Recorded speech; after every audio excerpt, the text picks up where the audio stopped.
O enrolo do pleno é similar ao da outra ocasión de pleno telemático. Se va a nomear ou se van a chamar as señoras e señores concelleiros a efectos de que acrediten que están presentes neste pleno telemático sin ningún sinal ao contrario, enténdese que están en territorio español. Moi ben, comenzamos. Señor interventor.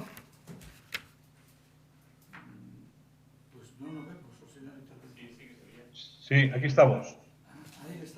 De acordo. Dona Navia Rivas de Castro. Sí, estou presente. Gracias. Dona María Goretti San Martín, que está aquí. Don Jorge Carlos Duarte Vázquez. Aquí presente. Dona Marta Irene Lois González. Me escoitades? Estou, pero non me sae a cámara, a ver se resolvo isto coa persoa que está levando a parte técnica nuns minutos, vale? Disculpade. Sí, a voz recoñécese perfectamente a persoa. Don Rafael Peña Vidal. Aquí presente. Dona Branca Petra Novorrei.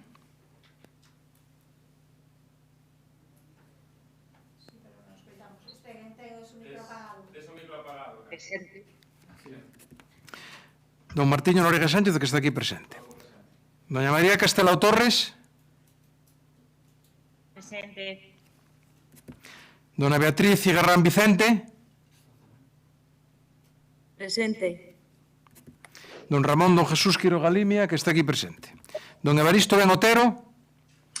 Presente. Don José Antonio Constela Ramos. Sí, presente. Dona María Ángeles Antón Vila Sánchez.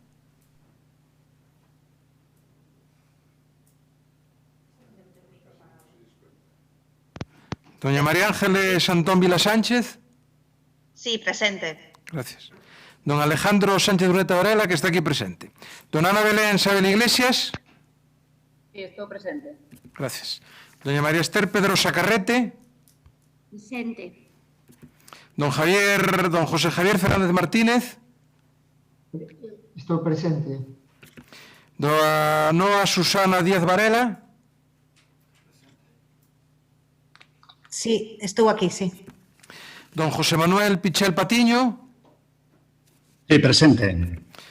Dona Marta Val Rodríguez, que está aquí en el salón. Don Gonzalo Muñoz Sánchez. Presente. Doña María Milagros Castro Sánchez. Sí, aquí estou. Gracias. Don Gomersindo Guinarte Cavada, que está aquí no salón. Don Mercé Rosón Ferreiro. Sí, estou aquí presente. Gracias. El señor alcalde, que está aquí no salón. Muchísimas gracias, señor secretario. Podré entenderte mejor si me familiarizo con tu modo de hablar. Necesito tu permiso. Bueno, non sei como interpretar isto. O permiso concedido, por si acaso. Imos o primeiro punto é a ratificación da inclusión dos puntos a tratar no orden do día. Entendo que está acordado, pero verifique o señor secretario. Alguén se pon esta ratificación de inclusión dos puntos a tratar no orden do día? Enténdese por unanimidade? Por unanimidade. O segundo punto é a aprobación do sistema de votación nominal para a adopción dos acordos da sesión. Alguén se pon este sistema de votación? Ninguén, enténdese por unanimidade. O terceiro punto é dar conta da liquidación do orzamento de 2019 e do informe de verificación de estabilidade presupostaria emitido con ocasión desta liquidación. Queda dada conta e pasamos ao punto número 4, que é a proposta de aprobación do expediente de crédito extraordinario de importe de 439.372 euros financiado co remanente líquido de tesourería para gastos xerais do Concello do exercicio 2019 e o recoñecemento extrajudicial de créditos para aprobar gastos extraordinarios rexistrados na conta 413. Abrimos o turno de intervencións, comenzando pola ponente, doña Marta Val. Cando queira. Bueno, hola, boa tarde a todas e a todos. Bueno, como podedes ver, o asunto que ven a este pleno extraordinario é un asunto de mero trámite, que é a aprobación da modificativo de crédito por importe de 439.372,10 euros para facer fronte aos pagos pendentes de realizar a 31 de decembro de 2019 e tamén os pagos pendentes de aplicar a 31 de decembro de 2019. É un acto de mero trámite que lle corresponde ao pleno municipal. Despois tamén a outra parte desta proposta, pois unha vez que se aproba o modificativo de crédito, sería o recoñecemento extrajudicial das facturas ou das obrigas correspondentes para proceder ao seu pago. Bueno, como sabedes, esta aprobación da liquidación do orzamento do exercicio 2019 mediante decreto do 22 de abril do 2020, o importe a aplicar como destino do superávit do grupo consolidado do Concello de Santiago de Compostela ascende a cantidade de 11,7 millóns de euros. Fixado este importe do superávit, pois hai que aplicar o seu destino de conformidade coa normativa vixente, esencialmente a Lei de Estabilidade Orzamentaria e Sustentabilidade Financeira. O primeiro destino pois, é facer fronte á débeda comercial. En concreto, facer fronte ás obrigas pendentes e pagos pendentes de aplicar a 31 de decembro de 2019.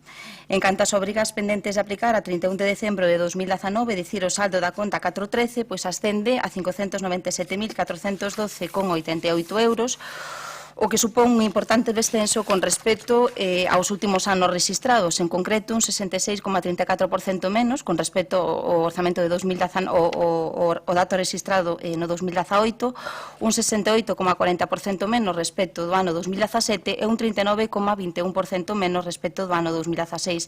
É un dato que hai que poñer en riba da mesa e que, sen dúbida, supón unha importante mellora na xestión municipal a ter en conta.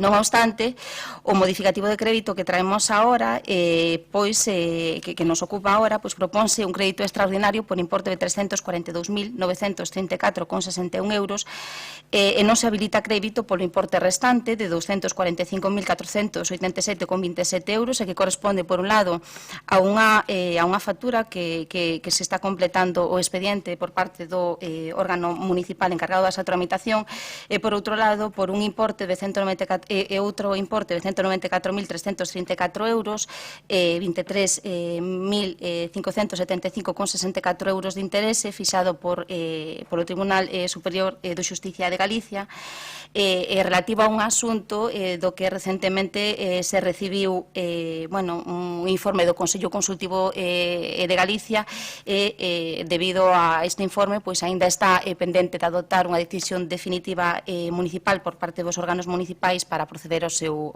pago. Entonces, estas cantidades non forman parte, non se traen agora o modificativo de crédito correspondente, sino que quedaría pendente de aplicar unha vez que se resolvan as cuestións que afectan a ambos puntos.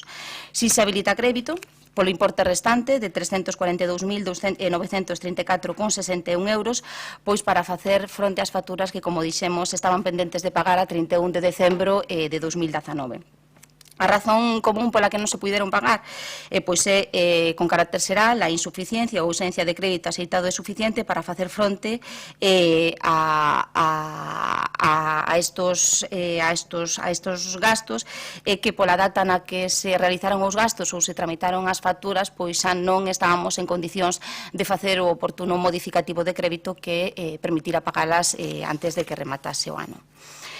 Desta cantidad, compre destacar que máis de 81.000 euros se corresponde con facturas, actuacións de emerxencia realizadas a consecuencia das actuacións que tivemos que cometer a finais de ano a consecuencia das fortes choivas que sufriu a nosa cidade. Pola súa banda, por outro lado, os pagos pendentes de aplicar a 31 de decembro de 2019 na conta 555 ascenden a 96.437,49 euros e, como se pode ver, na relación que se achega se corresponde con pagos realizados en concepto de peaxe de gasolina para as cales non había crédito axeitado suficiente no orzamento correspondente. Son pagos realizados mediante domiciliación bancaria. É necesario ahora realizar o oportuno apunte contable para o cal se realiza esta modificación orzamentaria. E vexo que se me acabou o tempo. Moitas grazas, doña Marta. Abrimos o turno de intervencións. En primeiro lugar, doña Goretti. Ben, boa tarde. Desde logo, desde o Bloque Nacionalista Galego pensamos que este non debe ser tomado como un pleno de xeito rutineiro e un asunto de mero trámite, non? Como acaba de decir a concelleira, non? É certo que podemos entender que se traslada a idea de que sempre se fixo así, isto sempre foi así, pero o lóxico sería que non houvese este recoñecemento extrajudicial de créditos e que a conta 413 e 555 fosen reducidas ao mínimo se non desaparecidas. Iso significaría, non, que todo vai no seu ano, que todo vai de outra maneira, que todo vai mellor, non? O certo é que o propio interventor advirte ao goberno de que non vai ser sempre así todas as cousas, non? Estamos en tempos de mudanzas, temos que buscar novas fórmulas, non?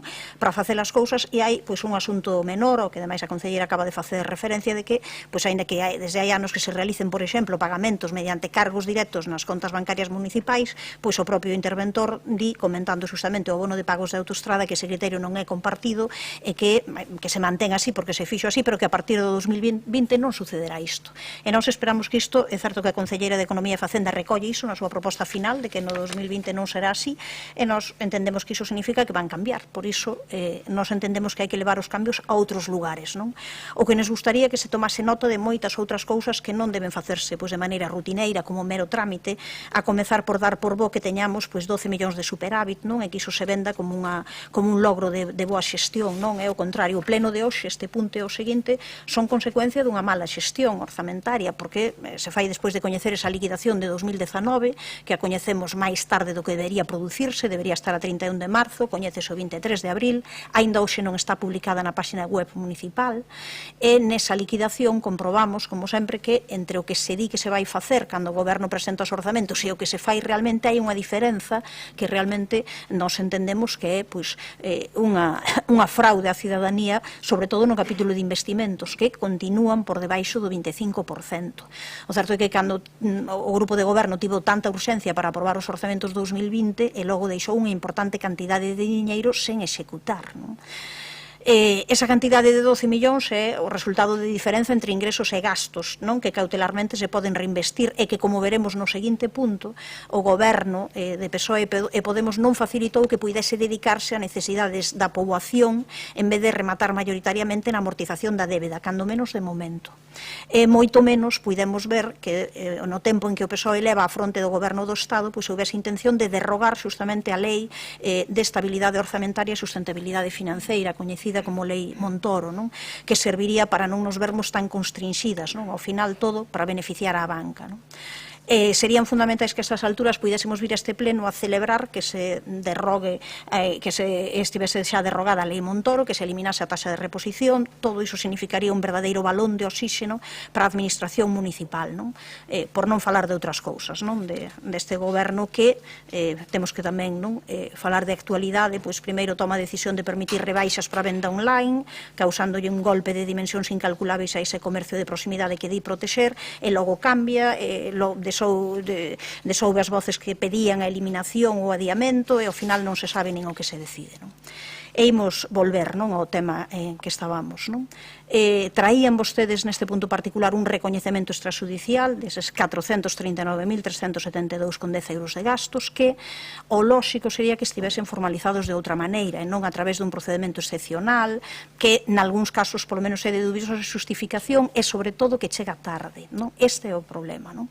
Aínda que para nós é evidente que estas actividades si se realizaron e que o Concello, como é lóxico, non pode enriquecerse indebidamente e a Administración ten que pagar. Había que pagar xa en tempo en forma aos provedores, porque hai unha cantidade, desde logo, algo que nos chama a atención, creo que é unha mostra, non, de como non se deben facer as cousas, non? Non é de recibo que entre as cantidades que se inclúen estean pagamentos de máis de 18.000 euros, non? Concretamente 18.148,79 a unha empresa por contratacións musicais para as festas do Apóstolo de 2019 e que, por tanto, con sorte cobrará un ano despois de realizar os seus servizos, non? Realmente estas son as cuestións que nós entendemos que non deben ser mero trámite e que teñen que mudar, non? O Bloque Nacionalista Galego, para rematar, xa non se vai opor por responsabilidade a que se realicen estes pagamentos, tampouco imos votar a favor do expediente, porque o que solicitamos do goberno local é que non continuemos nesta liña, non? Que estas contas caixóns desastre nin se ensanchen nin sirvan para para que non se cumpran sobre todo os procedementos tanto de control de gasto de diñeiro público como sobre todo os controis de prazo para cobrar en tempo os provedores, non? E como teremos ocasión de ver no seguinte punto, que se faga pois ese verdadeiro pacto para que ese compromiso orzamentario con santiagueses e santiaguesas sexa unha realidade moitas veces e non simples palabras ao ar, non? Doña Goretti, intervendo Martiño Noriega a continuación. Moi boa tarde a todos, compañeros e compañeras de corporación.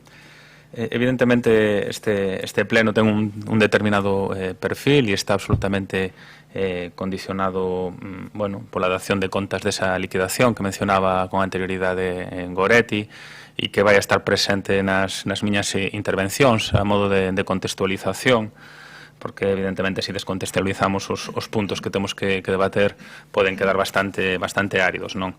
Nomeadamente, no punto logo número 5, no que sí que me gustaría achegar determinadas valoracións respecto a esta liquidación e uso dos fondos da mesma, máis alá do condicionante dos informes técnicos que respeto, pero que evidentemente entendemos que non están seguramente sintonizados cos tempos que nos tocou vivir, non?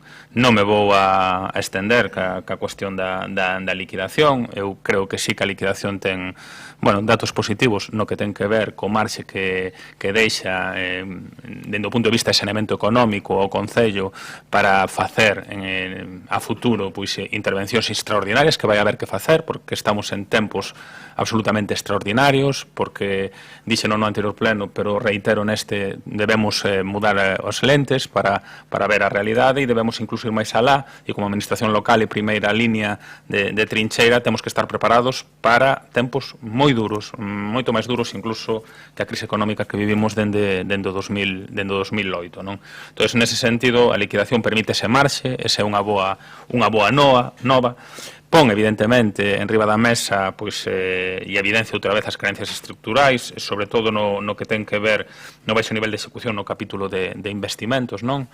Sei que é unha liquidación que ten maternidade e paternidade compartida, pero lembro exactamente o nivel de execución dese capítulo de investimentos que había a mitade do ano 19 e curiosamente executouse unha porcentaxe semellante ao ano 18, pero na cantidade no total ao final foron 6 millóns de euros frente aos 7 millóns e medio que se executaran no 2018, non? Evidentemente, levámoslo dicindo, nós non imos a facer a demagoxia que se fixo con nós, é un problema estructural do Concello, é un problema estructural que xera frustración, pero que evidentemente eu creo que está condicionado por múltiples factores e se ten analizado moito e ten que existir algunha resposta, pero evidentemente é un problema que ten o Concello. Podo entender incluso a frustración que pode sentir a concelleira en torno a esa execución dese capítulo de investimentos ou no ano 2020, ou mesmo o alcalde, aínda que aí non teño tanta empatía porque entendo que estarán máis aliviados polo trato recibido que non o mesmo que recibíamos nós, que todos os días se nos reiteraba que parecía que era o único goberno que tiña ese problema a nivel de execución de investimentos en Compostela. Esa crítica misteriosamente desapareceu, non? Logo tócase tamén cuestións como o período medio de pago, que incluso empeorou nos últimos meses, e nese sentido, eu creo que de alguma maneira reflite, transparenta que a cuestión de malos xestores e bons xestores é unha cuestión absolutamente descontextualizada. No punto 4 propónse destinar 440.000 euros aproximadamente a remanentes aos seguintes conceptos, non? 343.000 euros aproximadamente a facturas sin aplicación orzamentaria e 96.000 euros a pagos pendentes de aplicar os orzamentos. Nos xa adiantamos que imos a facilitar a aprobación coa abstención, non? Sobre a conta 413 son facturas por obras e servicios dispares, están actuacións no muro do Bonaval, no muro da Alameda, obras no Palco da Música de Marrozas, obras menores en centros cívicos que é lógico que nunha xestión mellor non estén contempladas. É certo que algúns outras teñen difícil explicación, non? Pois o speaker do Corresán, os lavados dos vehículos, facturas de protocolo, que eu creo que aí sí que debería haber unha previsión a exercicios futuros, non? E sobre a conta 550 é un problema que nós tamén vivenciamos, non? É certo que é moi contundente, moi demoledor o informe de interventor, que hai que telo en conta, pero, bueno, ten que ver cos pagos que se fan vía domiciliaria bancaria de combustible, sobre todo con Solred e telepeaxes, e a necesidade de alguma maneira de habilitar uns pregos nos que ao final de mandato se estaba a traballar para resolver ambas cuestións dentro do punto de vista da contratación. Non é doado, e todos entendemos a complexidade, non? E moitas veces axustar a normativa legal a cuestións da realidade do día a día. Entón, nese sentido, nós, en ambos os dos puntos que forman parte deste punto número 4, imos a abster, imos a facilitar con esas anotacións que queríamos deixar. Gracias. Moitas grazas, don Martiño. Don Ramón, por parte do Grupo Popular, que ande vostede queira. Buenos días, compañeiras, compañeiros presentes e por videoconferencia. Señor alcalde, asistimos hoxe ao pleno neste primeiro punto sustantivo da orden do día para debatir a habilitación de crédito para pagamento das denominadas facturas no caixón. O primeiro que temos que decir é que a bendita habilitación deriva da liquidación 2019, que, por certo, aprobase novamente fora de prazo, 22 de abril, cando corresponde o 1 de marzo. Por lo tanto, o primeiro que temos que referirnos é precisamente aos datos da liquidación 2019 que posibilitan esta dotación de crédito. Os datos amosan unha excelente situación financeira para o Concello. Como dixemos, a proba fora de plazo, 22 de abril, e o superávit é de 12,1 millóns de euros. Se estes 12,1 millóns son chamativos, maiormente o é o saldo acumulado de superávit nun ano de legislatura, xa que en 2019 son 12 millóns, pero en 2018, que xestionaron en 2019, foron 17 más 1,4. Por lo tanto, acumulan 30 millóns de euros de superávit nun ano de legislatura. E máis todavía se cabe é que o Concello acumula, desde que o Grupo Popular cancelou o plan de axuste en 2015, nada máis e nada menos que 50 millóns de euros de superávit dende o ano 2015. Por lo tanto, parece que o Concello está nunha situación envidiable en termos económicos, non só polas cifras de superávit, sino, ademais, polos seguintes parámetros. Depósitos en bancos. O saldo líquido depositado nos bancos a 31 de decembro era de 35 millóns de euros. No ano anterior foi de 42 millóns de euros. Por lo tanto, acumula preto de 80 millóns de euros depositados nos bancos nun ano, tamén cifra de récord histórico. Ademais, é preciso ter en conta que abonou as entidades financeiras durante o derradeiro semestre de 2019 en concepto de adianto ou pago anticipado de débeda bancaria 12 millóns de euros, sen gastar un só euro en investimentos sostibles para a cidade. Senón, nun ano estaría preto dos 100 millóns depositados nos bancos. En ingresos, a evolución denota claramente que é satisfactoria e que recaudou prácticamente o 100%. Incluso nos máis importantes a recaudación aumentou. Por exemplo, no IBI urbano recaudou, aínda por riba do orzamento, 150.000 euros. O mesmo no imposto de vehículos, 35.000 euros, e no imposto de plusvalías, 300.000 euros máis do orzamentado. Ademais, é preciso recordar que no IBI a evolución da recaudación é completamente desproporcionada para a evolución de nivel de investimentos e servicios na cidade, sendo que desde 2010 pasou de 21 millóns recaudados aos 32 en 2020, sen un aumento notorio da población. En outros tributos, como as plusvalías, pasou de recaudar 2,2 en 2015 a 3,2 en 2019, ou incluso no inicio de 1,1 a 2 millóns de euros. En este punto, é preciso recordarlles que cando plantexamos o Plan Fiscal 2020 para reactivar a economía da cidade e propoñíamos determinadas medidas fiscais para tantos comercios profesionais e autónomos que agora, he visto o momento, virían moi ben, tamén entón, pero agora máis, como a baixada do IBI, do inicio das plusvalías e un plan específico para o comercio que, por certo, aprobouse no pleno a creación dunha comisión fai meses e ni tan siquiera convocouse unha soa vez, nos dicían que non era posible dito plan, que non había cartos, que era imposible, e no medio devolvían aos bancos de xeito anticipado 12 millóns de euros. Por lo tanto, queda claro que non existía ninguna causa técnico-económica para non aprobar unha baixada de impostos xeneralizada á cidade, senón unha total falla de vontade política. En gastos, tamén unindo co anterior, con que non era posible un plan fiscal, porque non había cartos, deixaron sen executar un 25% do orzamento, de 145 a 109 millóns executados. E de cada 3 euros en investimentos orzamentados, só executaron 1 euro. No capítulo 2, que pedimos transparentar en diversas ocasións, de 50 millóns, executaron 42, é dicir, 8 millóns en executar.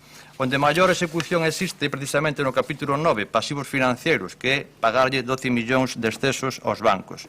Hai outros gastos nos que sí se executaron bastante, como, por exemplo, 860.000 euros en publicidade, promoción 400.000, estudios e traballos técnicos 1,4 millóns, e, sin embargo, noutros conceptos que son máis necesarios, como desenvolvemento empresarial e emprego, apenas chegamos a 1,6 millóns de euros. En débeda estamos prácticamente en mínimos históricos, xa que logo de 32 millóns no 2018 pasamos a 19 no 2019 e só nos quedan 10 millóns nas entidades financeiras por cancelar. Na conta 413, decirlle pois que temos que non se han correxido as prácticas anteriores de acudir de xeito continuado aos reos.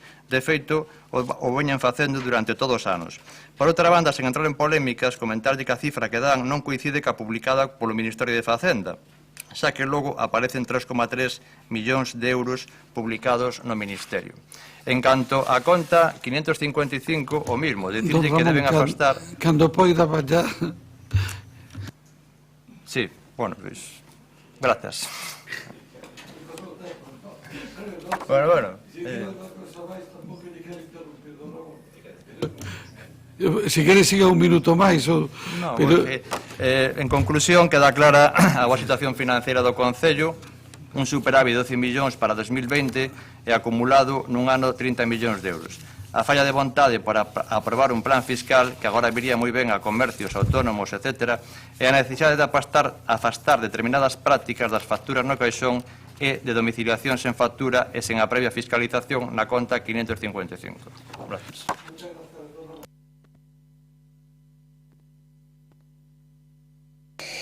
Sí, a ver, eu moi breve. Simplemente, bueno, quero poñer de manifesto que non sei se recordan vostedes que este orzamento entrou en vigor no último trimestre do exercicio 2019. Era un orzamento necesario e necesario e por eso loitamos por el, pero entrou en vigor no último trimestre do exercicio 2019.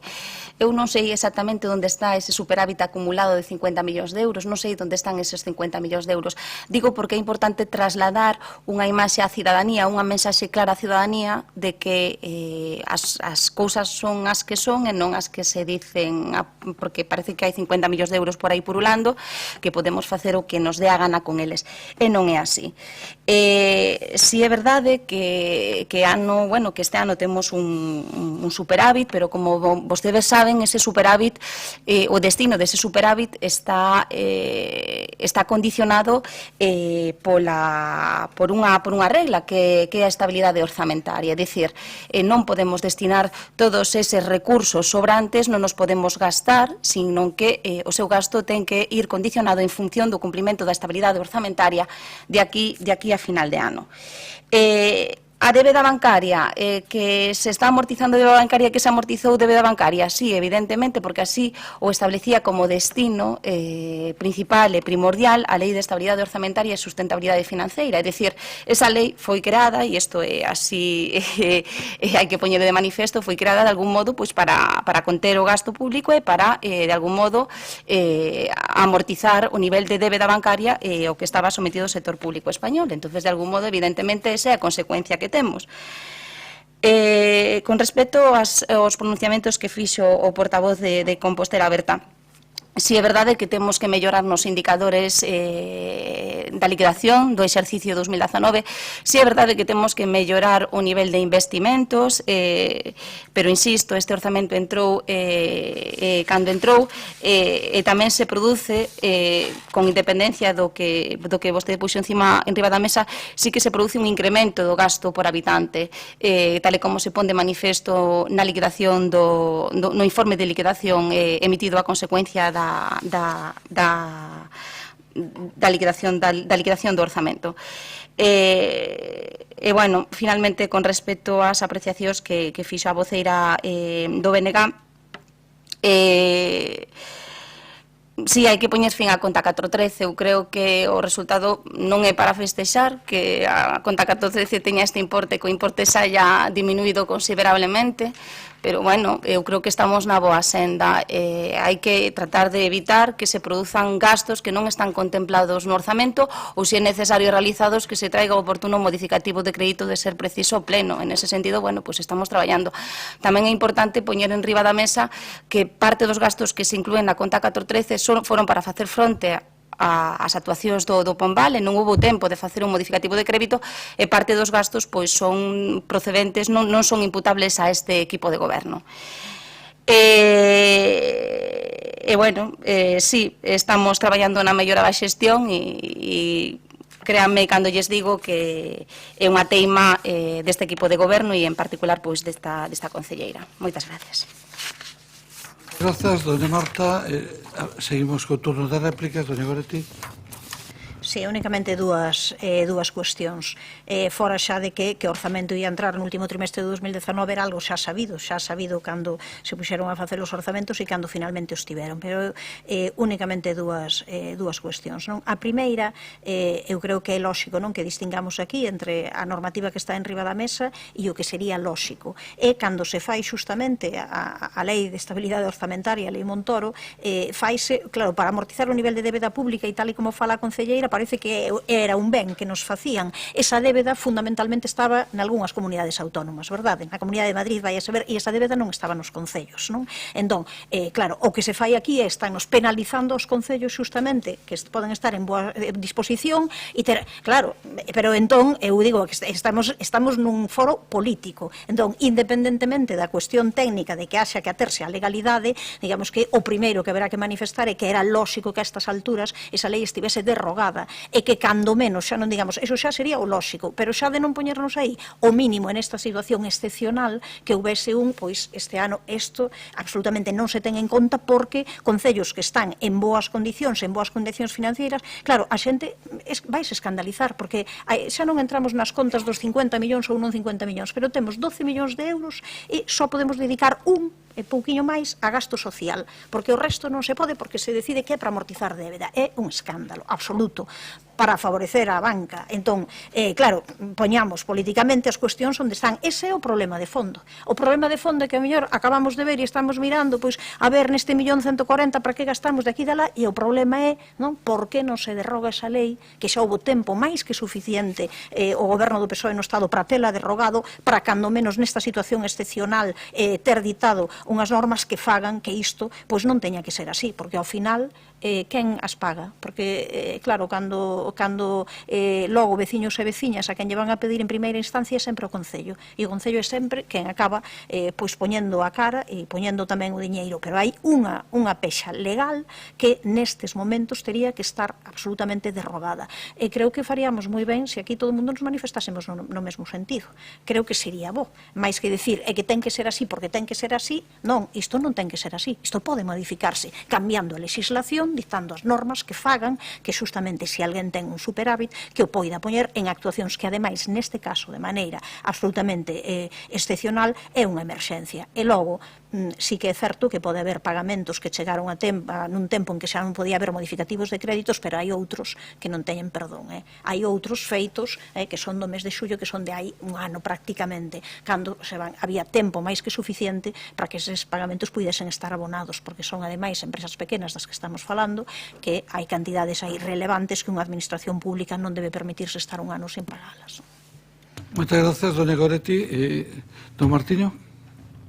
Sí, eu serei breve, non? Eu creo que, concordando con que estamos aquí nun espacio de debate político, a lei de estabilidade orzamentaria, o marco de estabilidade orzamentaria, o teito de gasto, a taxa de reposición, foi un corsé que se puxo ás administracións locais en un determinado momento, dificilmente explicable e dificilmente defendible, non? Falábase da débeda pública, da gravedade da débeda pública, pero os concellos a ese importe total de débeda pública aportaban únicamente un 3,5%, creo lembrar, non? E sufriron unha intervención de facto que non distinguía os que xestionaban correctamente os fondos, que non permitía empregar os superávis en políticas reais, por non falar do plan de pago a proveedores, por non falar da taxa de reposición, non? Foi dificilmente explicable nun contexto como da crise económica, vai a ser imposible de explicar neste contexto. Vai ser imposible de explicar neste contexto.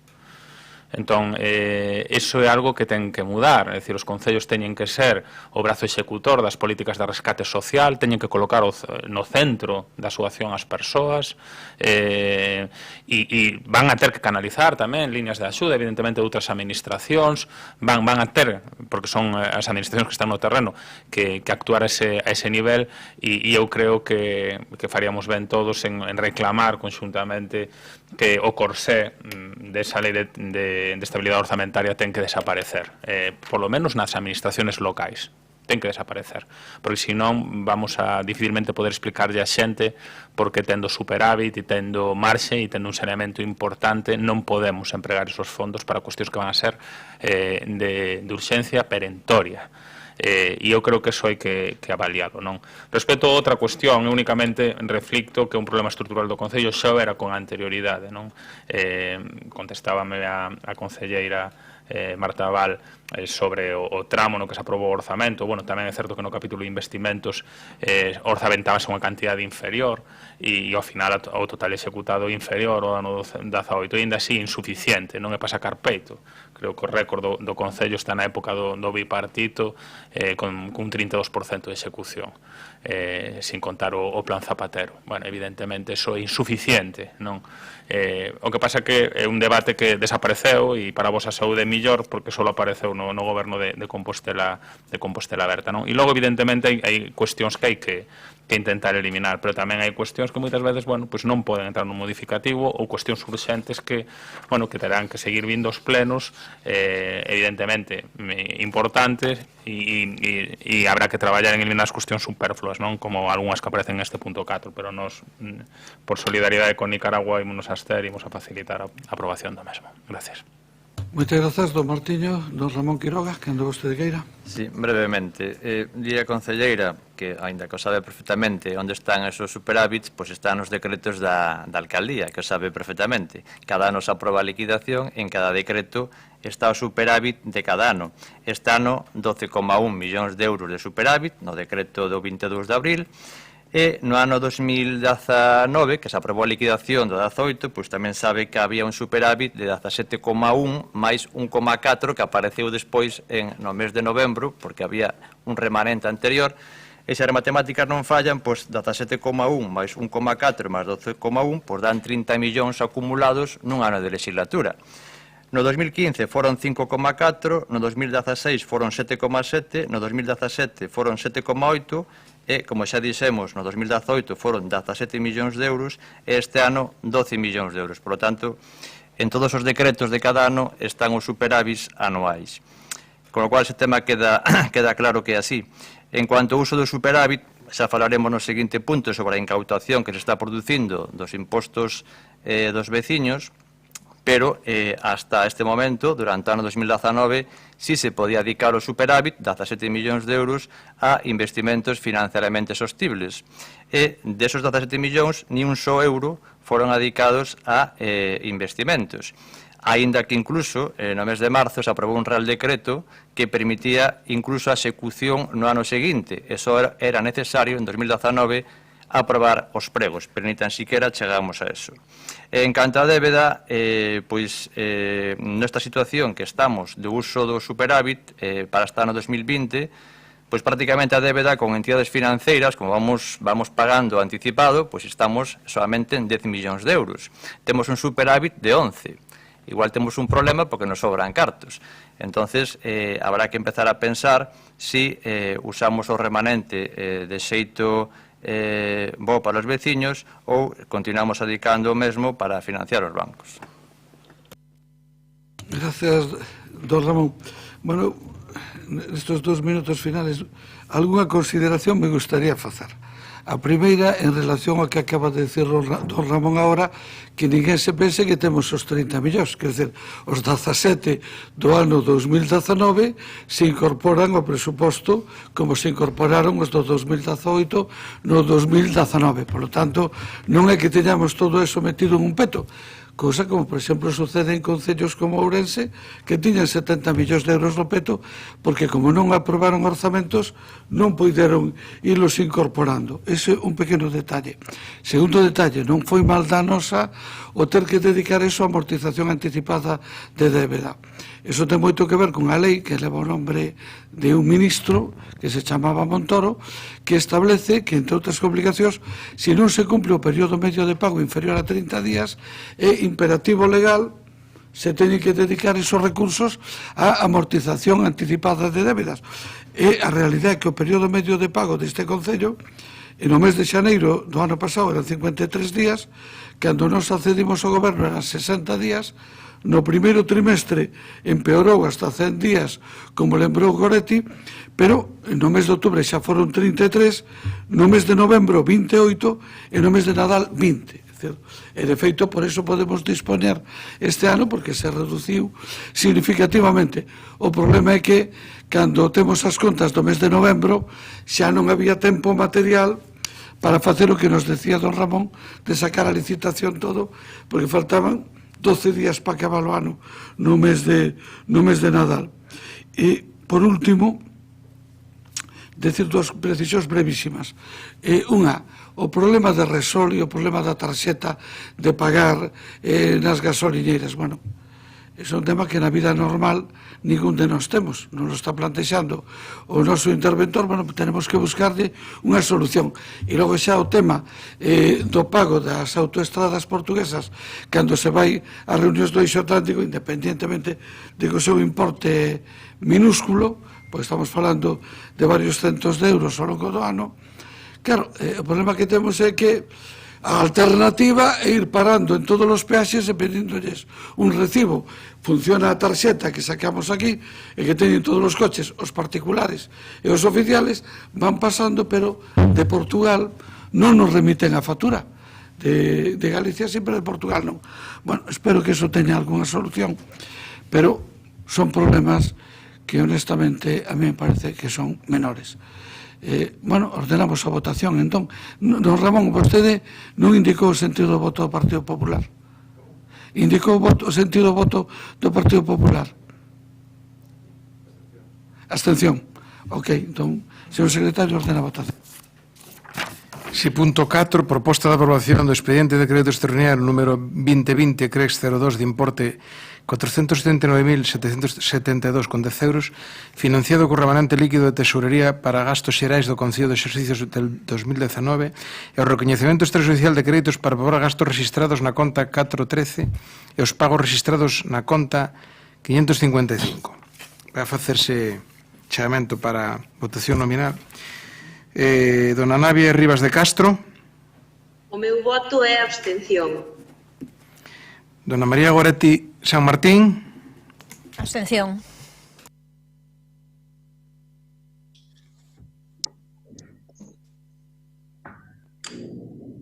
Don Jorge Carlos Duarte Vázquez. O meu voto é abstención. Dona Marta Irene Lois González. Abstención. Don Rafael Peña Vidal. Abstención. Dona Branca Petra Novorrey. Abstención.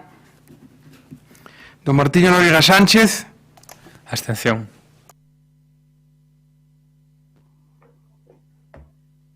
Doña María Castelao Torres. Abstención. Perdón. Abstención. Dona Beatriz Cigarrán Vicente.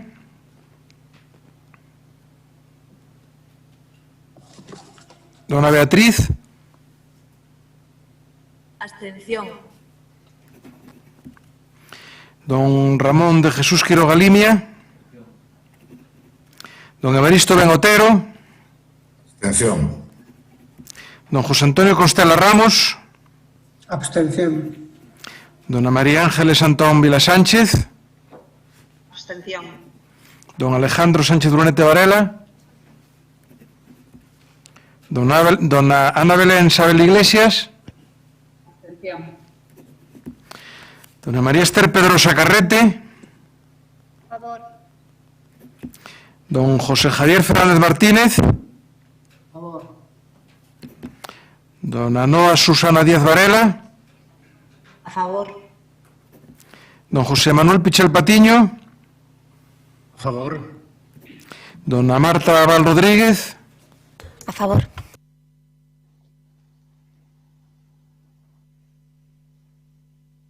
Don Gonzalo Nuño Sánchez. Por. Dona María Milagros Castro Sánchez. O meu voto é a favor. Don Omersindo Guinarte Cavada. A favor. Doña Mercedes Rosón Ferreiro. A favor. Señor alcalde. Recordarlles que a votación non se pode interrumpir, pero a efectos informáticos por grabación recomendan, se o consideran, engadir si o meu voto é tal, porque senón non, entre a secuencia e a voz non hai... A mí váleme porque os coito, pero non, parece que a grabación que queda mal. Grazas. Bien, moitas grazas, señor secretario, moitas grazas a señoras e señores concelleiros. Imos abordar o punto 5º do orden do día, que é a proposta de convalidación da resolución da Alcaldía 28/4/2020 en relación á aprobación do expediente de crédito extraordinario por importe de 1.145.754 euros financiado co remanente líquido de tesorería para gastos xerais do Concello de Santiago do exercicio 2019. Vou a intervir eu mismo, por lo tanto... Sí, perdón, un segundo, bueno, o resultado do anterior punto é aprobación, perdón. Sí, 10 votos a favor e 15 abstencións. Pasamos a este punto, me dou a palabra a mí mesmo e empezo. Ben, a proposta que se trae aquí está en relación directa co tema que debatimos anteriormente. Segundo o informe da Tesorería da Intervención Xeral do Concello, están disponibles 5,7 millóns de euros do superávit correspondente a 2019. Unha parte importante, 8,2 millóns, queda retido como consecuencia de 6,7 millóns dunha reserva que se establece para prever unha minoración na recaudación. 1,5 millóns corresponden a gastos efectivamente realizados en este período de emerxencia, pero que non estaban previstos presupostariamente, por lo tanto quedan disponibles 5,7 millóns. Deses 5,7 millóns, de acordo co decreto lei do estado de emerxencia, se habilita que o 20% se destinen a gastos sociales. O outro 80%, é dicir, 4,6 millóns, de momento siguen afectados pola legislación do ministro Montoro e, polo tanto, se non sale un decreto que habilite para outros usos, que estarían obrigatoriamente destinados a amortización anticipada de débeda. A proposta que se trae a ratificación polo Pleno, que xa foi aprobado mediante do decreto da Alcaldía, destinar este 1.145.000 euros, 186.000 o servicio de atención a personas sin fogar, deles máis ou menos 17.800 para gastos que se van a producir con estas personas na residencia que están ocupando actualmente no seminario menor, 169.000 é a previsión que temos ad futuro, dándolle prioridade precisamente ao realoxo destas personas a partir do día 24 de marzo, que é cando se prevé que deixen de utilizar as actuales instalacións. Tamén se prevén 51.327, que é para suplementar o servicio de axuda no fogar e poder dar acobillo presupostario a oferta que nos fai a Xunta de Galicia de aumentar en 6.000 horas o servicio de asistencia ás familias nos seus domicilios particulares. Eso con relación ao capítulo 2. Con relación ao capítulo 4 hai 815.000 euros para o programa de bonos de alimentos, tique especial de compra, 82.500 para suplementar o programa de comedores escolares, 6.000 para suministro de medicamentos a personas en risco de exclusión social, e 2.710 para os bonos de datos que o Departamento de Educación está facilitando aos nenos dos colexios públicos e concertados con dificultades para que poidan seguir o curso escolar desde o seu domicilio.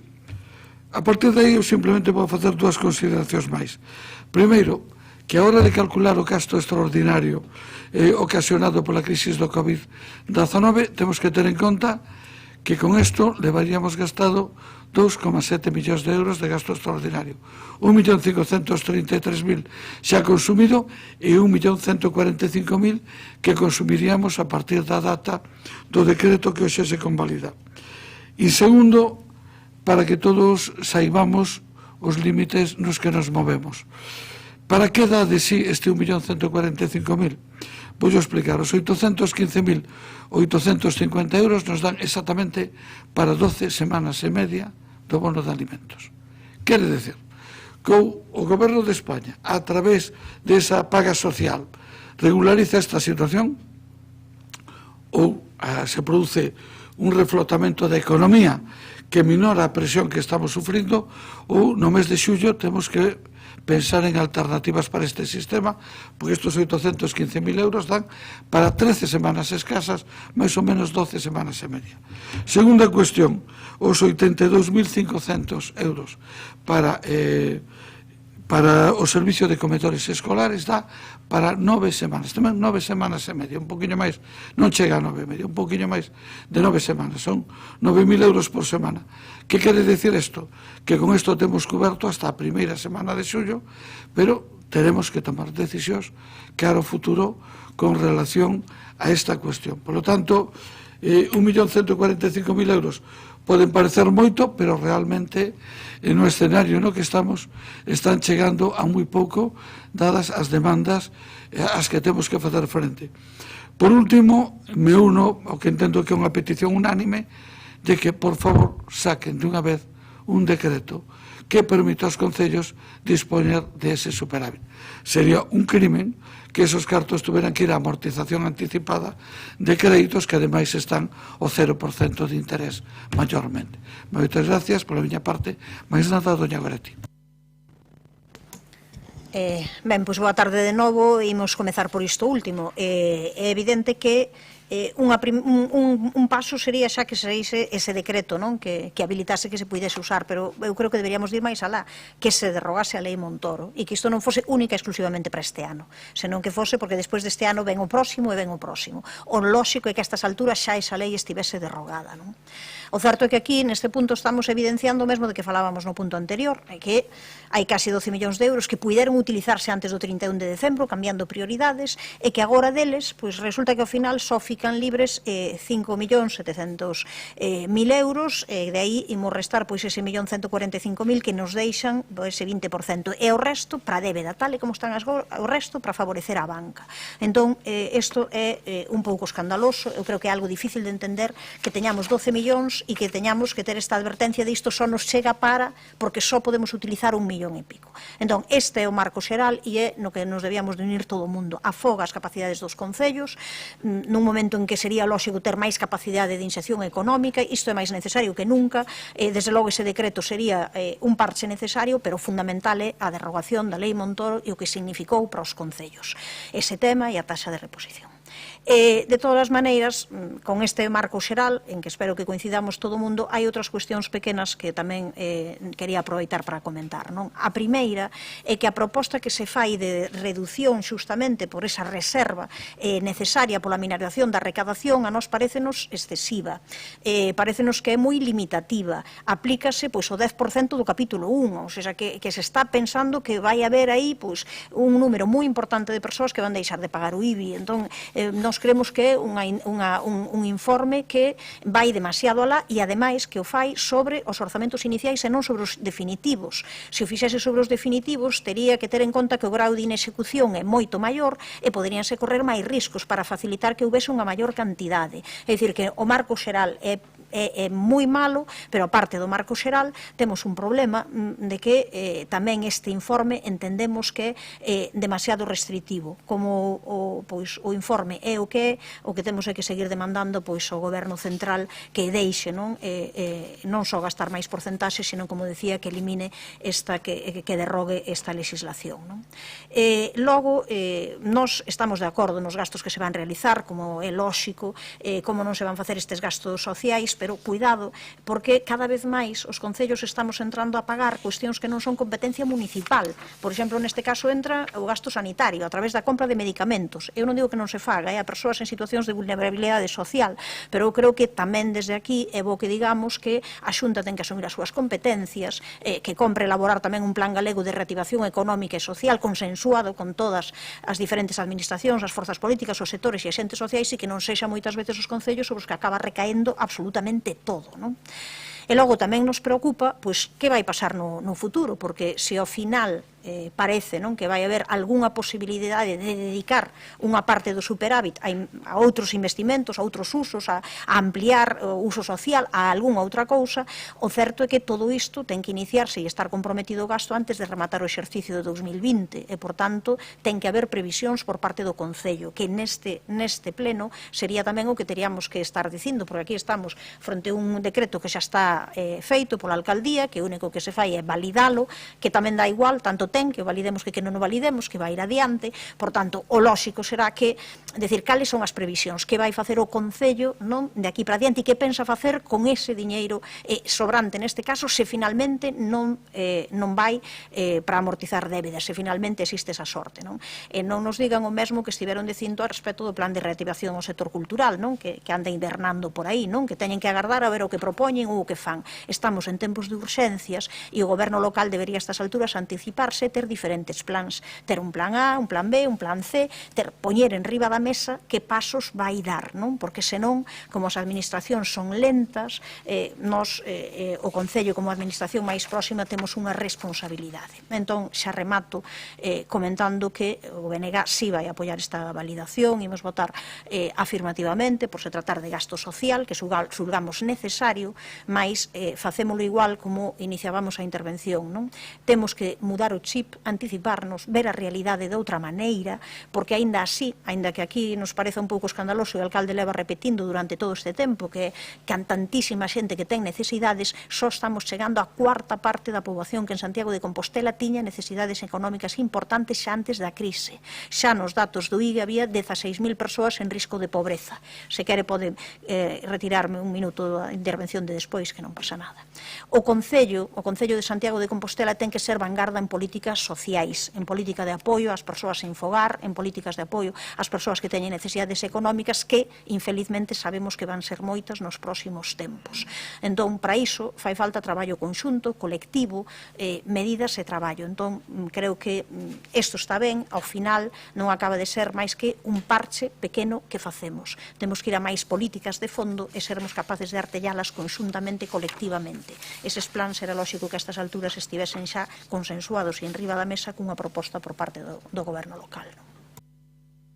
Moitas grazas, doña Goretti. Continuamos co turno de intervencións do Martiño Noriega. Si, comenzo polo tema que tocaron tanto o alcalde como a voceira do BNG, non? O Concello ten uns remanentes de tesorería para gasto xeral de 11,7 millóns de euros, pero só pode mobilizar un 1,1 para gasto social nesta situación de emerxencia. Só pode facer a partir dos cálculos que se realiza dentro do Departamento de Intervención, eu aquí non quero matar o mensaxeiro, e sobre a reducción de ingresos ou incremento de gastos que se van a derivar da COVID-19, non? Eso é imposible de explicarlo a xente. Como lle explicas que tes os cartos pero non podes gastalos nunha situación de emerxencia como a que vivimos, pola diminución que se calcula dos ingresos e tamén porque gran parte desos cartos vayan a ter que ir destinados a amortizar unha débeda que é prácticamente inexistente, xa que o Concello en estes momentos ten marxen para facer políticas públicas, non? Polo tanto, esa petición, evidentemente, eu súmome a ela de que exista un decreto que regule o uso deses fondos, pero tamén a eliminación dese marco, desa lei coñecida como a Lei Montoro, para o que vai vir en camiño, para o que xa está en camiño, para o que vai acontecer nos vindeiros meses. E logo determinadas reflexións. Eu xa anuncio que nos imos a votar a favor. Xa sei que estamos sobre efeitos consumados, xa sei que dá igual o que decidamos neste pleno, pero creo que ningún grupo debe se opor á situación de que estes fondos se destinen en estes momentos para necesidades perentorias do conxunto dos veciños e veciñas de Santiago, non? Pero quero facer varias reflexións, non? Dentro desa cantidade, unha parte importante, 200.000 euros, son para atención ás persoas en fogar. Estamos absolutamente de acordo, non? Estímase ese gasto hasta un determinado mes, a concelleira Mila ten manifestado nos medios de comunicación a súa vontade de seguirlle dando amparo a estas persoas, non? Pero iso en si mesmo é contradictorio co feito de que no seu momento o goberno actual desbotara absolutamente o proxecto financiado con fondos europeos que o anterior goberno tiña para un centro sen fogarismo integral. Vale, semella a visión ou a cosmovisión do goberno municipal actualmente, da concelleira Mila, do alcalde Bugallo, que descubriron as bontades dun modelo testado a nivel europeo, como o de Housing First. É certo que a nivel dunha execución dunha entidade asistencialista, pero evidentemente ese modelo como modelo integral é un modelo moito mellor que un centro de día.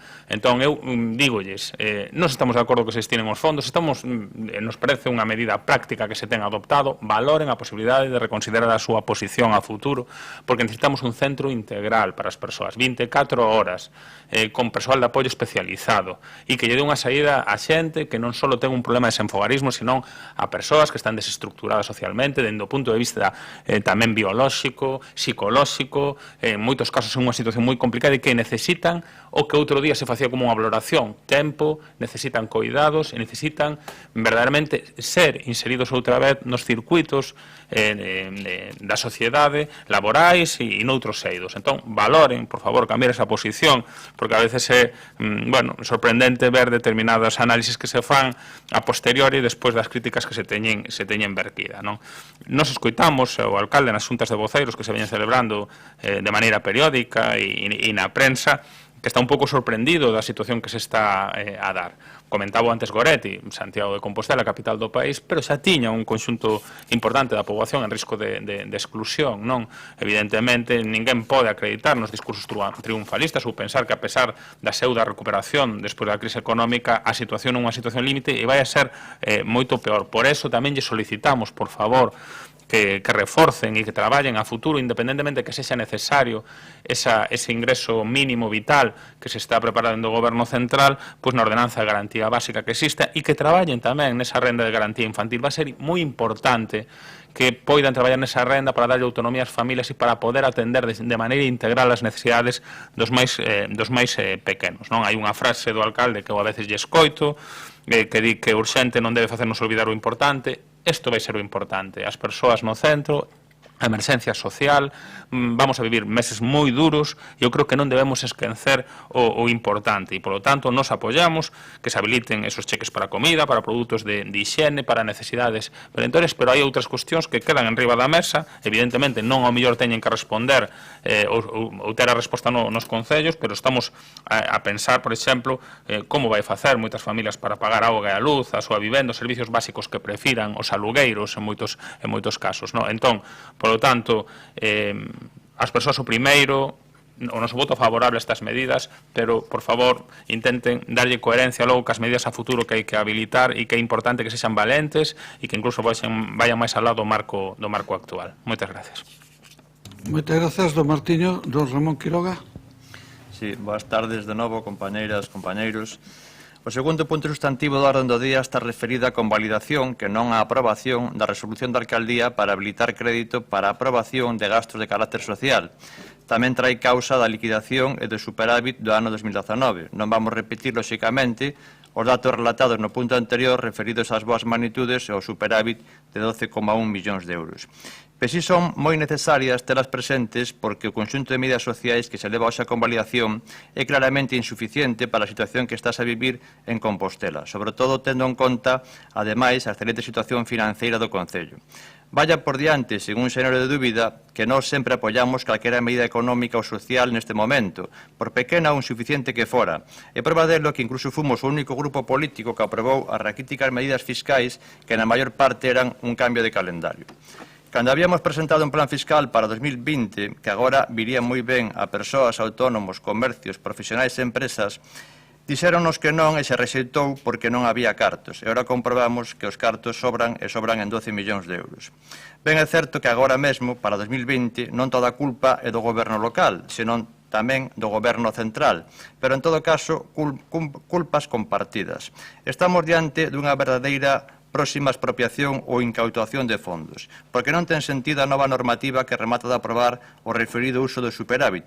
Primeiro, porque invade a autonomía local e segundo, e o que é máis grave, porque fixa unha determinada incautación para os veciños e veciñas de Compostela, neste momento non sabemos, pero si no futuro, sen a posibilidade de ver revertidos na súa cidade en servicios e investimentos e gasto social máis de 10 millóns de euros, xa que logo, como despois comentaremos, inventou, porque non podemos chamar de outra maneira, un sistema polo que priva, ao menos de momento, dos recursos derivados do superávit aos veciños e veciñas, sendo que os impostos que pagan irán casi con toda a seguridade ás entidades financeiras. Ademais, tan sequera o total do superávit, senón da metade, 1 millón frente a 12 millóns, de posibilidades. É dicir, o 90% dos recursos derivados do superávit que se xera polos impostos que pagan os veciños será destinado probablemente ás entidades financeiras. Así, dos 12,1 millóns, 1,1 vai a gasto social e 11, neste momento, irían ás entidades financeiras. Este invento priva o Concello de Santiago de poder adicar a investimentos ou a gasto social ou a reactivación económica máis de 10 millóns de euros.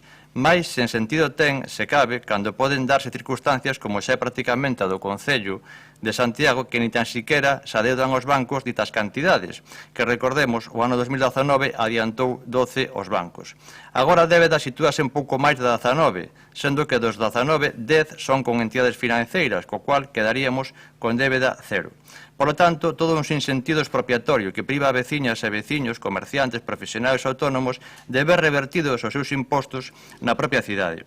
E, ademais, o Goberno Central o fai dun xeito e curto ao conxunto da soberanía de veciños e veciños representadas no pleno da corporación sen poder aprobalo.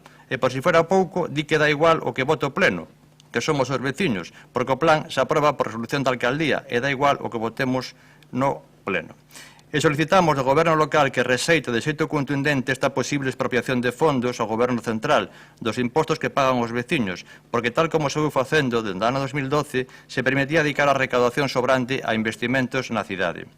Antes que esta incautación indirecta, era mellor haber aprobado o plan fiscal que propoñíamos e haber baixado os impostos a comerciantes, autónomos e veciños. Sempre dixemos que onde mellor estaban os cartos era nos petos precisamente da veciñanza. E culpa tamén do Goberno local porque o conxunto de medidas sociais que tiña que traer a aprobar e non a convalidar o pleno tiña que ser moito máis ambicioso. Un plan social que representa o 1% do total do orzamento de 117 millóns de euros. Como temos comentado e se puxo de manifesto por carta ao noso voceiro, solicitamos en diversas ocasións que o plan de reactivación económica do Concello estivese baseado en axudas directas ás persoas, comercios autónomos e profesionais. Pero axudas directas e non un variopinto conxunto de medidas que, aínda que todas neste momento son benvidas, tiñan que ser máis ambiciosas e directas, combinando actuacións xerais e de promoción na cidade. Está ben a formación, está ben a festa da primavera e subvencionar os xuros dos préstamos ICO cun límite de 1.000 euros, pero os préstamos hai que devolvelos. Por lo tanto, nós solicitamos ese plan de axudas directas. E tamén solicitamos a creación dunha comisión de avaliación do orzamento 2020, porque evidentemente aprobou nun contexto diferente ao actual, de cara a suprimir aqueles gastos que agora non foran prioritarios e adicalos a axudas directas, pero non tivemos contestación. Neste contexto, dende logo, que estamos a favor de calquera medida social e económica, pero tamén nos debemos aos veciños e temos que decir alto claro que esperamos que este plan se amplíe en todo o que sexa necesario. Tamén solicitamos formalmente que conste en acta que se cree se convoque a comisión de avaliación que solicitou o noso voceiro para avaliar as partidas dos orzamentos e avaliar a posibilidade dun plan de axudas directas. En conclusión, a vista da situación do Goberno Central e de xeito indirecto está incautando e expropiando parte da recaudación que fan os veciños a través dos seus impostos, sería unha causa justificada para absternos ou votar en contra. Non obstante, por responsabilidade ca cidade, considerando, como dixemos, antes de calquera medida, por pequena que sexa, benvida sexa, votaremos a favor, solicitando que se crea a comisión que o noso voceiro solicitou por carta. Moitas grazas, don Ramón. Bueno, agora facendo de voceiro do grupo e non de alcalde, intentarei darlle esa réplica na medida en que proceda a todos vostedes. Primeiro, con relación á reserva presupostaria que establece o interventor.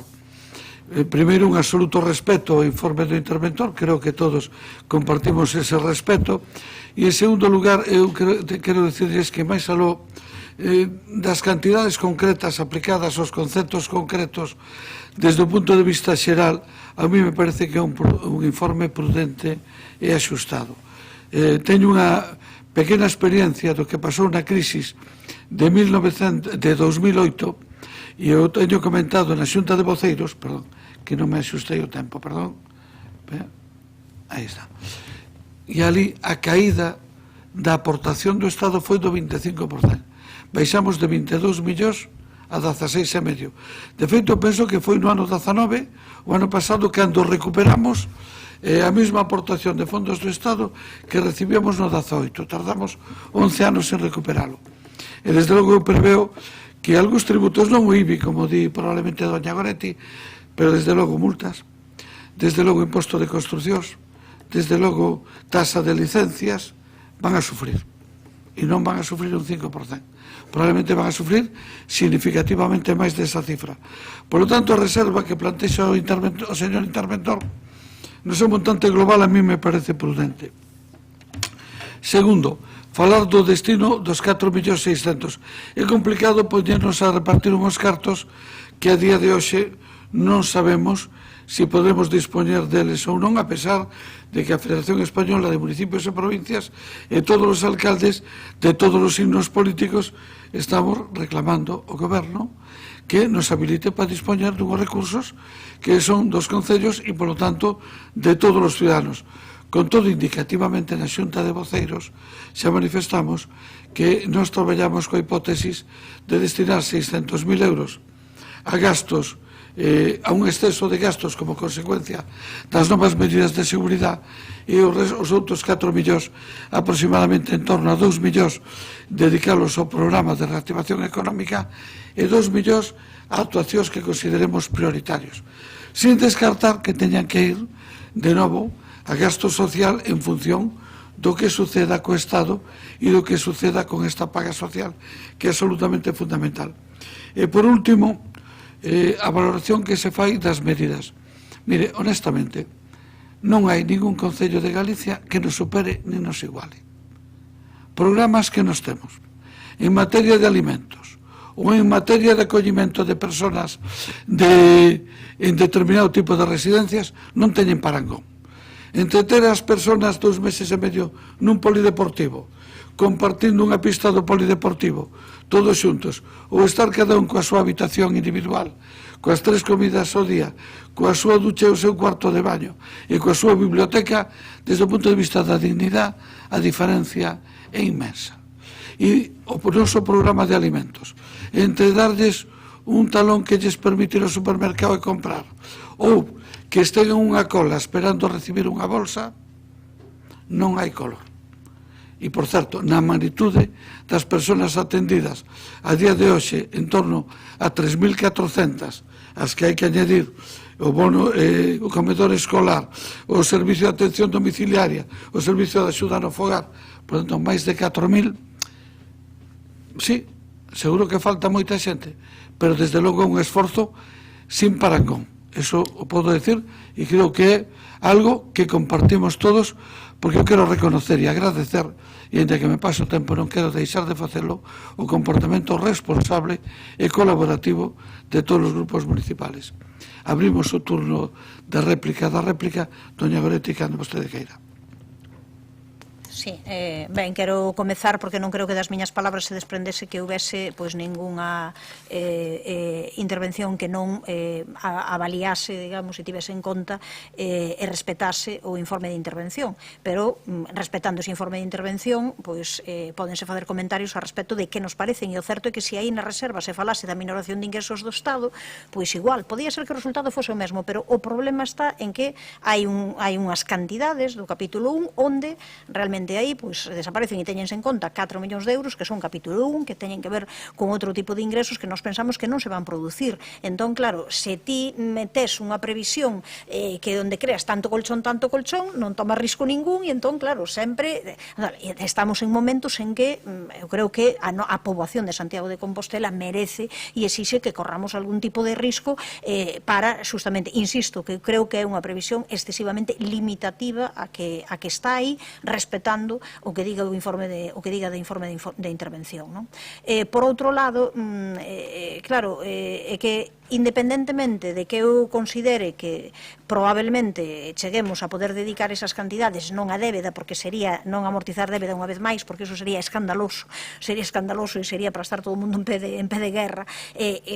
Por iso entendo que sí que hai que ir traballando niso, pero independentemente diso é que ten que haber un plan, ten que haber máis diñeiro para o plan de reactivación económica, ten que haber un plan justamente para a reactivación cultural que nestes momentos ainda non está en riba da mesa, ten que haber máis axudas para o sector da hostelería que as levan pedindo, ten que haber pois máis actuación social que vai facer falta. Por tanto, sobre ese tipo de cousas, logo xa se verá se saen destes 4 millóns ou de onde saen, ou se si temos que decidir que a respecto pois de algunhas cuestións que aparecen nos orzamentos, pois hai que prescindir de unhas para facer doutras, pero iso sería o que teríamos que estar falando e consensuando para que logo non chegue en 15 días teñamos que resolver rapidísimamente sin pensalo suficientemente, sin contrastalo con todos os sectores. Eu creo que son horas xa de que vayamos polo menos adiantando este tipo de cuestións. Entón, parecenos ben o que aparece aquí, pero queremos que algo moi pequeno, é un parche, é algo que, como o propio alcalde tamén indicou, pois dá para pouco, dá para o que dá, e temos que ser capaces de conseguir pois meter máis diñeiro aquí. Se pode ser desas cantidades do superávit que aparece aí ben, pero senón hai que quitalo de outro lado, porque desde logo os distintos sectores, da igual comercio de proximidade, hostelería, sector cultural e todas as necesidades sociais de Santiago de Compostela merecen que teñamos en riba da mesa outras cuestións, como xa non falo pois de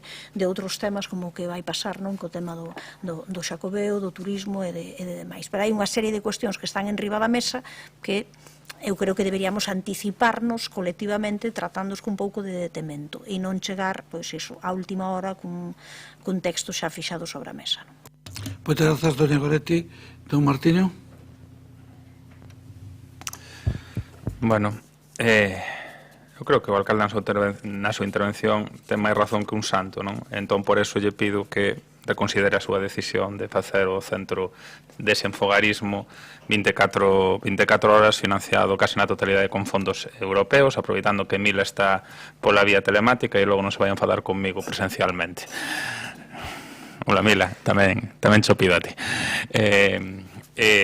E tamén para que reforcedes e traballades con seriedade tamén na cuestión da renda básica e da renda de garantía infantil, porque van a ser ferramentas que eu creo que a medio prazo van a ser absolutamente necesarias e complementarias tamén ás posibles axudas que poida canalizarse dende o goberno do Estado.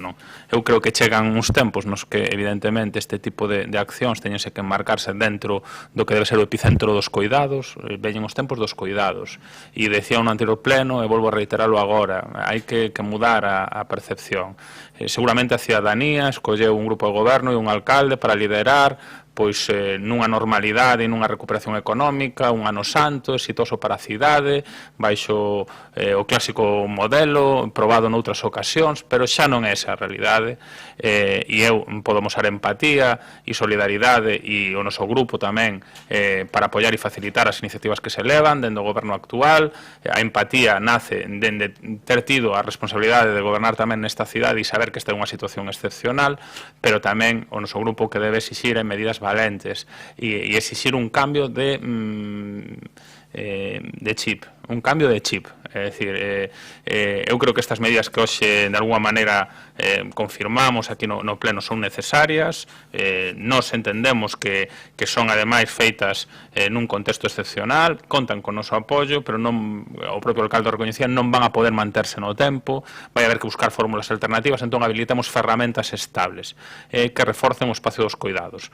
Tense debatido moito da reactivación económica, tense debatido moito do modelo de cidade, da reactivación cultural, nos estamos tamén introducindo o debate dunha necesidade que vai a ser tamén perentoria, que vai a ser a da conciliación ou dos cuidados, dada a situación que se está a vivir en estes momentos cos máis pequenos, e a necesidade de habilitar fórmulas alternativas dentro do Concello que sexan valentes e non sexan únicamente xa pois unha remuda do que había e sobre todo social, non?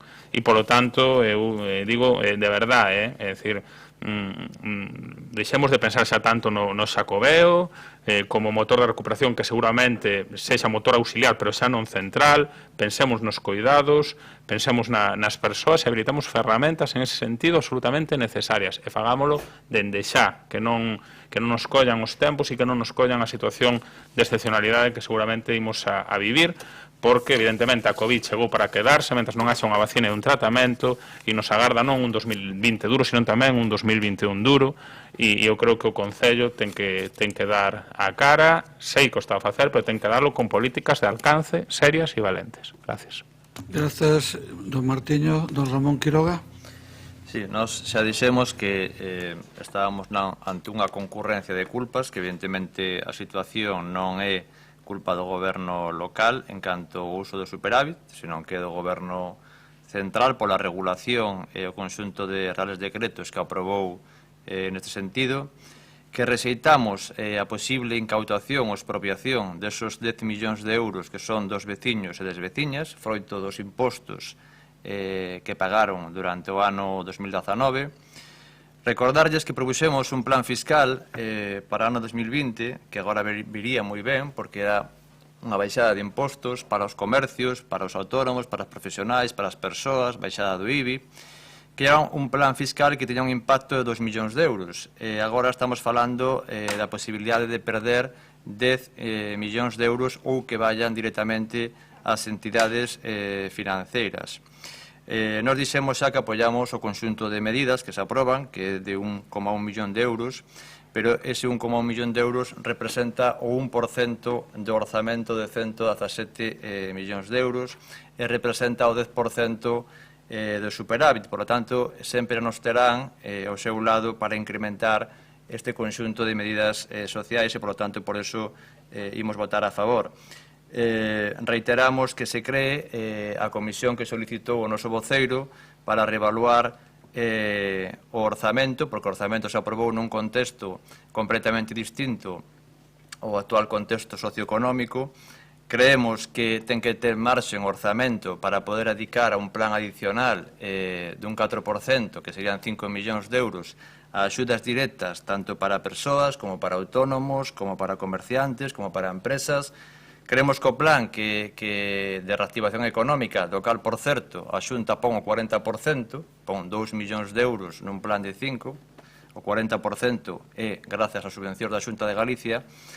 Creemos que ese plan, que é moi variopinto, que ten medidas positivas, evidentemente, pero que temos que ir neste momento tamén a un conxunto de axudas directas, porque a situación é dramática e máis pode ser nos próximos meses. En definitiva, porque, ademais, creemos que existe este marxen e non nos creemos que o Concello vaya a executar 117 millóns de euros aprobando un orzamento no mes de maio, como quedou de manifesto na liquidación do ano 2018 e no ano 2019. Por lo tanto, solicitamos que se cree esa comisión solicitada polo voceiro para reevaluar o orzamento 2020 e poder crear un conxunto de medidas directas para comercios, autónomos, profesionais e persoas. Gracias. Moitas grazas, don Ramón. Moitas grazas a todos os grupos polo tono das súas intervencións e tamén pola colaboración que veñen prestando ao longo deste tempo. Eu creo que é moi importante para a ciudadanía de Compostela que saiban que os seus representantes políticos, mal e as diferencias de visión que poidan ter frente a un problema, somos quenes de poñer por enriba o interés xeral dos ciudadanos por enriba das discrepancias e diferencias que poidamos ter. Tiña razón Martiño cando decía que todos empezamos este mandato con unha perspectiva, pero que hai cambios importantes que viñeron para quedarse. Haberá moitas cousas das que viñamos dicindo todos e que eu creo que hai un interés e hai un certo consenso en elas que temos que seguir afondando. Por exemplo, ampliar a base económica da ciudad é unha necesidade. Pero é verdad que os problemas de emerxencia social explotaron con unha magnitud e unha dimensión inesperada. É verdad que temos que mobilizar recursos para apoiar os sectores económicos que teóricamente estaban bollantes. Poño por exemplo a hostelería. Quen iba a pensar? A hostelería estaba diante dun ano milagroso e de repente se atopa un escenario enormemente complicado. Todos temos que arrimar o hombro, facer todo o que poidamos, Nos modestamente, don Ramón, ese plan de reactivación económica con 5 patas, das cales 4 están presentadas, unha aínda non está completa e a quinta a presentaremos próximamente. Bueno, e que desde logo non somos os primeiros en pensar que os recursos son insuficientes. Queremos máis recursos, o problema é que podemos achegar os recursos de que dispoñemos e non os que nos gustaría dispoñer. Bueno, aí estamos. Nos queda un longo camiño por diante e estou seguro de que o percorreremos xuntos. Señor secretario, ordena a votación. Sí, punto 5, proposta de convalidación de resolución da alcaldía de 28/4/2020 en relación á aprobación do expediente de crédito extraordinario número 2020 CREX 03 de importe 1.145.754,55 euros, financiado co remanente líquido de tesorería para gastos xerais do Concello do exercicio 2019, coa finalidade de atender gasto social ao amparo do réxime excepcional habilitado polo artigo 3 do Real Decreto Lei 8/2020 de 14 de marzo de conformidade co previsto no artigo 20 do Real Decreto Lei 11/2020 de 31 de marzo. Dona Navia Rivas de Castro. O meu voto é a favor. Dona María Goretti San Martín Rey. O meu voto é a favor.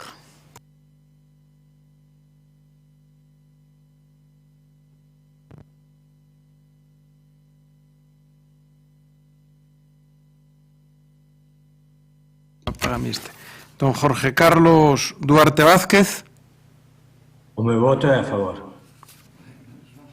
Dona Marta Irene Lois González. O meu voto é a favor. Don Rafael Peña Vidal. O meu voto é a favor. Dona Branca Petra Novo Rei. O meu voto é a favor. Don Martiño Noriega Sánchez. A favor. Que se me apaga. Don María Castelao Torres. O meu voto é a favor. Dona Beatriz Cigarrán Vicente. O meu voto é a favor. Don Ramón de Jesús Quiroga Limia. Don Evaristo Ben Otero. O meu voto é a favor. Don José Antonio Constela Ramos. Mi voto es a favor. María Ángeles Antón Vila Sánchez. O meu voto é a favor. Don Alejandro Sánchez Brunete Varela. Dona Ana Belén Sabel Iglesias. O meu voto é a favor. Doña María Esther Pedrosa Carrete. O meu voto é a favor. Don José Javier Fernández Martínez. O meu voto é a favor. Don José Manuel Pichel Patiño. O meu voto é a favor.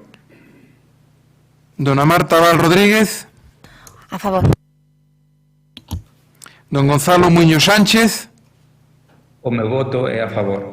Dona María Milagros Castro Sánchez. O meu voto é a favor. Don Gumersindo Guinarte Cavada. Voto a favor. Dona Mercedes Rosón Ferreiro. O meu voto é a favor. Señor alcalde. Quedaría aprobado por unanimidade. Moitas grazas a todas e a todos. Levántase a sesión. Muy bien.